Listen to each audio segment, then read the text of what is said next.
Good afternoon. My name is Captain Jennifer Wilcox. I'm out of the Emergency Operations Center for the City of Los Angeles.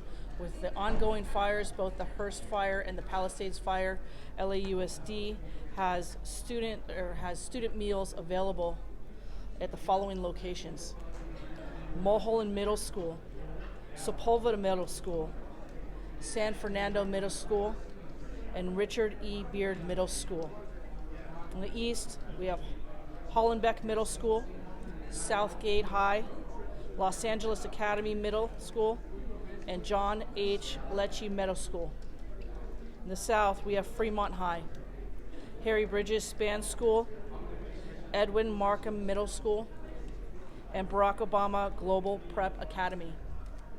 And in the west, we have Marina Del Rey Middle School, Sonia Sotomayor Arts and Science Magnet, Berendo Middle School, and Fairfax High. Again, each student can receive up to 2 meals, and the availability for meal distribution will be between 8 a.m. and 11 a.m.